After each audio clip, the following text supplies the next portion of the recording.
धीरे से जगा दिया। दोनों दरख्त से नीचे उतरे। नौजवान ने नीचे उतरने में भी बूढ़े की मदद की। जमीन पर बैठकर उन्होंने बीते रोज की बची खुची रोटियां खाईं और फिर दोबारा अपने सफर पर निकल पड़े। काफी देर तक पैदल चलने के बाद एक नदी सामने आ गई। नदी देखकर नौजवान ने उस जगह की तलाश शुरू कर दी जहां पानी कुछ कम गहराई वाला और चौड़ाई में कम हो, ताकि उसे आसानी से पार किया जा सके। थोड़ी देर की खोज के बाद उसे ऐसी जगह मिल ही गई जहां नदी अपेक्षाकृत संकरी थी। वह मुड़कर बोला, चलिए बड़े मियाँ, अब हमें पैदल ही इस नदी को पार करना है, क्योंकि यहां कोई पुल नहीं है। बूढ़ा झट से तैयार हो गया। ठीक है मियाँ, चलिए। नौजवान तुरंत आगे बढ़ गया। बूढ़े ने अपने दोनों जूते उतारे और उन्हें बगल में दबाकर नौजवान के पीछे चल पड़ा। मगर नौजवान ने अपने नए चमकदार जूतों के साथ ही नदी में कदम रख दिया। बूढ़ा हैरत में पड़ गया। ये कैसा बेवकूफ है, अपने नए जूते पानी में डाल दिए। मगर वादे के मुताबिक उसने कुछ नहीं कहा, बस मन ही मन अफसोस करता रहा कि कैसे बदतमीज और नासमझ नौजवान के साथ सफर करना पड़ रहा है। जब नदी पार हो गई तो बूढ़े ने तुरंत अपने जूते निकालकर पहने और तंजिया नजरों से नौजवान के भीगे जूतों की तरफ देखा। मगर नौजवान पर जैसे कोई असर नहीं हुआ। वह तो चुपचाप आगे बढ़ता रहा, मानो जूतों की कोई अहमियत ही न हो। दोनों अब अपनी मंजिल के बिल्कुल करीब पहुंच चुके थे।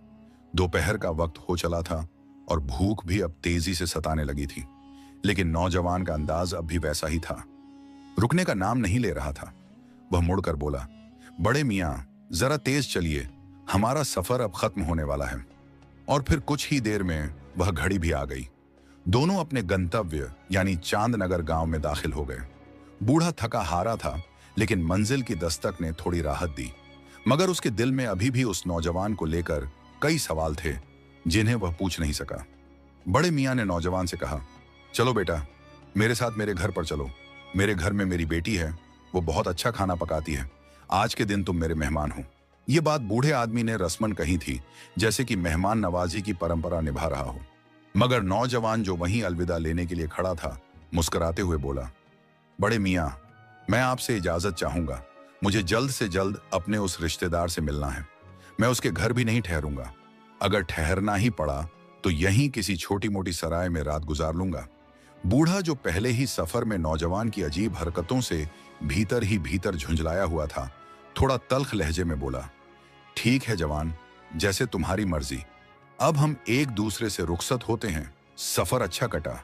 वह अलविदा कहकर मुड़ा ही था कि नौजवान ने फिर आवाज दी, बड़े मियाँ, जाते जाते एक बात और सुनते जाइए।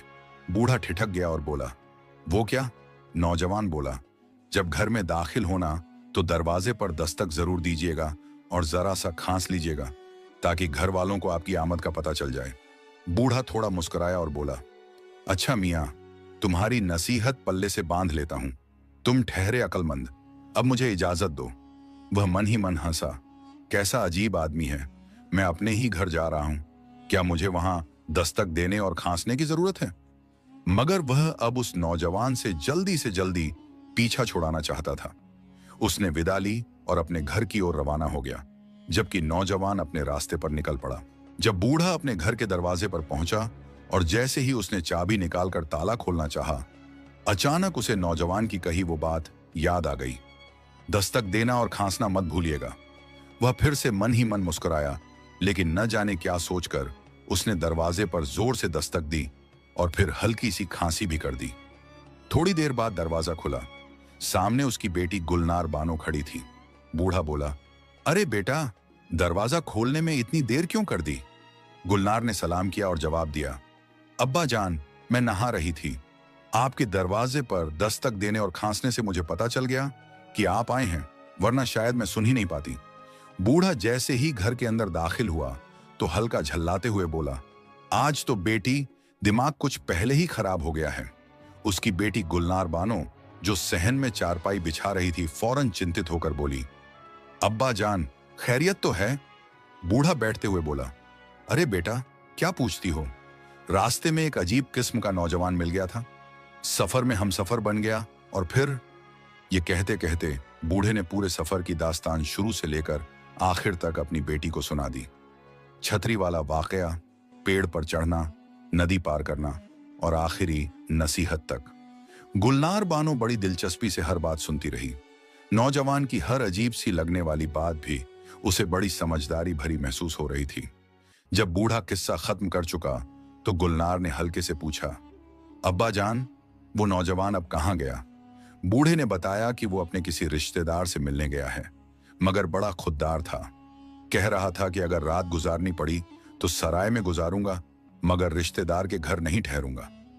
लड़की थोड़ी देर सोच में पड़ गई, फिर धीरे से बोली, अब्बा जान, अगर मैं कुछ कहूं तो आप बुरा तो नहीं मानेंगे? बूढ़ा हंसते हुए बोला, नहीं बेटी, तुम कहो और मैं बुरा मानूं? मुझे पता है कि तुम बहुत समझदार हो। गुलनार बोली, अब्बा जान, वो नौजवान बेवकूफ नहीं था, बल्कि बहुत अक्लमंद था। बूढ़ा थोड़ा चौंका और हैरानी से बोला, अक्लमंद? वो कैसे बेटी? गुलनार बानो समझदारी से बोली, अब्बा जान, आपने सबसे पहले यही तो बताया कि दोपहर को आप लोग एक घने सायेदार दरख्त के नीचे बैठकर खाना खाने लगे, लेकिन उस नौजवान ने उसी वक्त छतरी खोल ली। आपको वो बात बेवकूफी लगी, मगर सोचिए, दरख्तों पर चिड़ियों के झुंड बैठे होते हैं। अगर किसी परिंदे ने ऊपर से कुछ गिरा दिया होता, जैसे मल, तो खाना खराब हो सकता था या आपका लिबास गंदा हो जाता। उस नौजवान ने छतरी खोलकर दरअसल खाने और खुद को बचाने की एहतियात बरती थी। यह बेवकूफी नहीं, दूरंदेशी और समझदारी थी। बूढ़ा यह बात सुनकर हैरान रह गया। बोला, हाँ बेटी, तुमने बात तो बहुत पते की कही है, मगर देखो ना, हम किसी दरख्त के नीचे बैठकर भी तो रात बसर कर सकते थे। फिर मुझ जैसे कमजोर बूढ़े आदमी को वो दरख्त के ऊपर क्यों चढ़ा ले गया? गुलनार बानो मुस्कुराकर बोली, अब्बा जान, मैं फिर कहती हूं कि वो बेवकूफ नहीं, बहुत समझदार था। आप खुद सोचिए, आप एक खतरनाक जंगल से गुजर रहे थे, जहां रात के वक्त जंगली जानवर, सांप, बिच्छू या कोई दरिंदा हमला कर सकता था।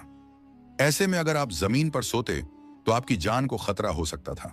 इसलिए उस नौजवान ने अक्लमंदी से काम लिया और दरख्त के ऊपर रात बिताने को तरजीह दी। बूढ़ा उसकी बात सुनकर फिर सोच में पड़ गया। उसने धीरे से सिर हिलाया और बोला, बात तो ठीक है, मगर बेटी, एक बात तो माननी पड़ेगी। मैंने अपनी पूरी जिंदगी में इतना अजीब आदमी नहीं देखा। सोचो, नए जूते पहनकर वो नदी के पानी में उतर गया।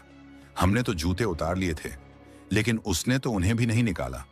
लड़की मुस्कुराई और शांत स्वर में बोली, अब्बा जान, यही तो उसकी समझदारी थी। नए जूते इंसान की जान से ज्यादा कीमती तो नहीं होते। अगर वह जूते उतारने में वक्त लगाता या पानी में पैर फिसल जाता तो गिरकर चोट खा सकता था। उस कठिन इलाके में जरा सी चूक खतरनाक हो सकती थी। इसलिए उसने सोच समझकर ही जूते पहने पहने नदी पार की। बूढ़ा बेटी की बातों से गहराई में डूबता जा रहा था। कुछ